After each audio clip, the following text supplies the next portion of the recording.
Hello and welcome to diverCity. I'm Magnus Barsø. And I'm Daphne Lambie. Our main stories today are sports around campus, and we also did a price comparison on coffee. We also have an exclusive interview from City University's Student Union President Giulio Folino. But first, we take a look at Chinatown, where tourists found themselves in front of closed doors last week. Let's go to our correspondent Laura, who has more information on the situation. We are here today in London, Chinatown, in front of a Chinese restaurant that has been shut down for the last 2 hours. The shutdown is part of a protest against the UK border agency fishing raids that have been taking place here in Chinatown over the last 6 weeks. The whistles blew at 3 o'clock sharp this afternoon, and one restaurant after the other shut its doors in London's iconic Chinatown. Hundreds had come to support the action, as Chinese business owners were angry, because raids carried out by the UK immigration officers have damaged their business. I think people have to realize that it takes a massive amount of sacrifice for businesses and staff to close down for 3 to 4 hours. And this sacrifice has been made because there's anger in the community at the manner in which these raids are taking place. The London Chinatown Association says some of the restaurant owners were fined up to £10,000 for employing workers without proper papers. But the protest was not about supporting illegal immigration. The Chinese community is fed up with the way that they are treated during these raids. According to Bobby Chan from the London Law Centre, those raids have been heavy-handed, racist, and not led by any intelligence. In one of the restaurants, they actually went in, arrested someone, give the warrant, and then find out, oh sorry, went to the wrong restaurant. In actual fact, I don't think it's just incompetent. It's a kind of racist. He's creating a racist atmosphere. And because what they did is actually out of the order. It's bang out of order actually, because they just actually done it randomly. It's like a fishing raid. It's like when you're fishing, that's why I call it fishing raid. While the UKBA has not yet responded to the allegations of heavy-handedness, it has given the following response. We have met with community leaders in Chinatown to discuss our work, but we're clear that business must carry out the correct checks on the staff that they employ. Leaders of the community and protesters hope that the UKBA will agree to a dialogue. As the catering industry is facing a serious labor shortage, it's an issue that needs to be resolved rather sooner than later. Laura Gurla, Chinatown, London. If you see a lot of people on campus walking around with a mustache, do not be alarmed. They are not pirates. They are part of the Movember campaign, which celebrates its 10th birthday this year. And now to Felix with the report. Have you heard of Movember?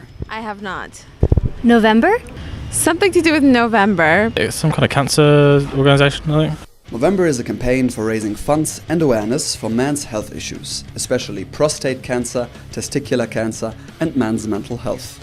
On November 1st, men all over the world start completely clean-shaven and vouch not to shave their upper lip hair for 30 days. Throughout the month, the participants are supposed to engage into conversations concerning men's health. In order to show your mustache process, form fundraising teams and connect with the community, register on Movember.com. Halloween is just around the corner, and many of you are probably wondering what costumes to wear. Prepare for some spookiness as we head to our correspondent Liana, who will help you with this. Halloween, or Hallows Eve, one of the favorite students' holidays, is upon us.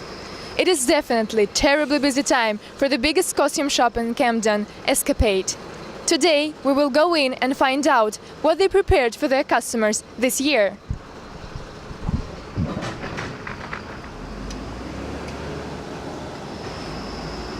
Everyone enjoys Halloween. Children go trick-or-treating, students organize parties, adults love to dress up. Halloween has its own fashion. Movies being released every year generate new costume ideas. However, old classics stay the same: skeletons, werewolves and zombies.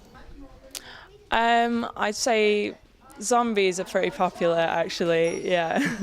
Everybody loves a good zombie. The beauty of Halloween is that you don't have to spend much money on your costume to look terrific. I'd probably say go for makeup. If you're going to spend your money on one thing, I'd say makeup, because that can make your outfit. If you're going for a zombie, for example, the makeup's all you need. You can really do anything for clothes. Just rip up some old clothes, and then you'll look the part. Being creative and having fun, that's what Halloween is about, so just rely on your imagination. And what is your costume for Halloween? It's a zombie bride. You can tell that I love the zombies, right?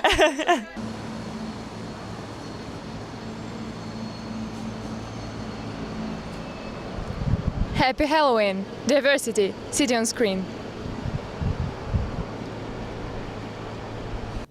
The Bloomsbury Festival took place in London from the 15th to the 20th of October at various locations including Camden Town and Russell Square.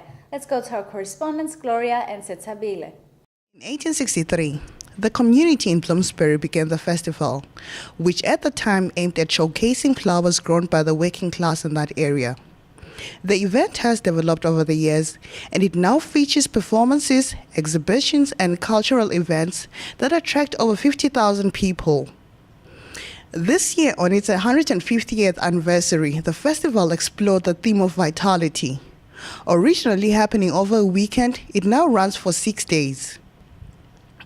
The festival is about the community and strives to ensure that all its members can enjoy it. Organizers of the festival have partnered with Age UK and the London Advanced School of Study to ensure that all members of the community, even those isolated and suffering from dementia, get to experience the festival. So what we're asking people to do today is record their experiences of the festival, how they're enjoying it, what they see, what they feel, and hopefully we will be able to combine these experiences in a festival box.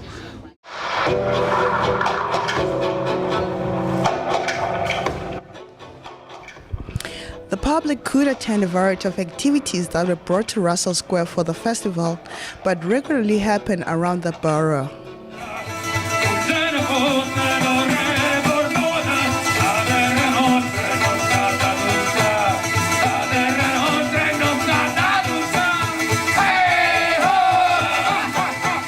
It would be known as world music. It's folk, obviously, and it's specifically a southern Italian folk.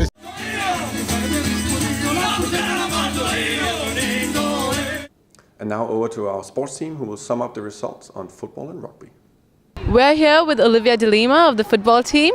So, what are you most looking forward to? This year we're looking forward to winning pretty much, socialising with the girls. And so how does practice normally go for you guys? We do drills, practice shooting on target, and then play a little game at the end, which always goes pretty well. So have you all played any games this year already? Yeah, we've played one game last Wednesday against Kent University. Didn't go how we planned. Hopefully this Wednesday it'll be much better. And where is your game if any of the city students want to come see, support? Yeah. It's at our home ground, which is Clapham Common. So yeah, it should be a pretty good game if anyone wants to come down and have a look. Well, obviously we're aiming to get promoted this year, as we did a very good start of the season, 2 games to win. So I hope City can be in 4th division next year. So far, just one friendly and the opening game of the season. Fairly tough game, unfortunately. Came off on the wrong end of that one after leading 2-1. And now we turn to coffee. Our reporter did a price comparison on all coffee places around campus. Life as a student is all about balance, balancing both work as well as a social life. And we know that sometimes it can be a bit pricey when you're a starving student.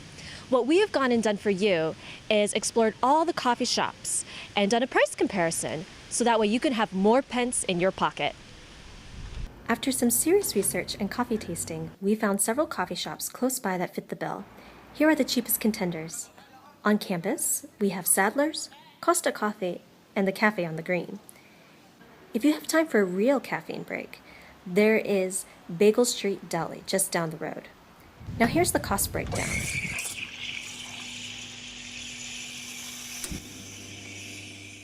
Out of all the coffee shops, Bagel has the best deal, serving up great coffee for the cheapest price. Show them your student ID and get an extra discount.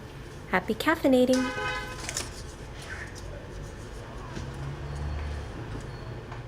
Do you also sometimes wonder why it's called an inside of Sadler's than outside?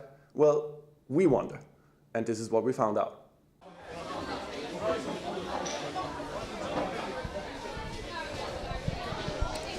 Have you ever wondered why it's very cold in one part of Sadler's and very hot in the other part?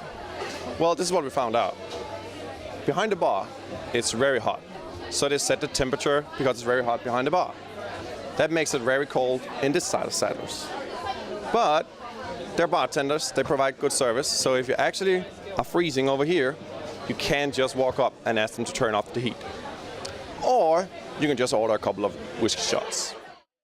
Many of us hear the term student union president quite a lot, but few of us know what he actually does. We sent our reporter Vincent to find out. What are the issues that City University students face every day, and who is there to solve them? I think we should have a gym. I think the gym should be here, but apart from that, really everything seems to be fairly okay. The sandwiches, they're not any cheaper than if you got them in the supermarket. So. Okay. I would like to know what his job is and if he gets paid for it. We caught up with the Student Union President, Giulio Folino, to see what he's doing about these issues. In terms of food prices, it is something which we've raised before with the university. Now, the outlets on campus are run by a third-party company called Chartwell's, and we've had discussions with them before about food prices, and they believe that their food prices are fair and reasonable for the area that they're in. And in terms of what we're doing, we are having ongoing discussions with Chartwell's to make sure that they keep the prices low. You'll find actually in all universities their sabbatical officers are paid. And in fact, in terms of our salary here, it's actually lower than the salary for other Can I ask how much is it? 22,700.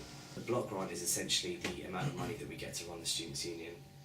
So we don't get, compared to our comparator institutions, anywhere near as much, and as a result we can't be as active, we can't be as present, we can't do as good events. The Student Union President, Giulio Folino, is saying he's doing all he can to tackle price increases to food and coffee, as well as increases to student fees. But the union is struggling to do so because of a tight budget. Vincent Manicourt, diverCity News, City University, London.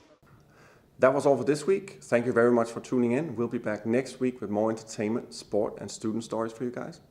For any comments or suggestions, visit our Facebook page or follow us on Twitter. I'm Magnus Barsø. And I'm Daphne Lambie. See you next week.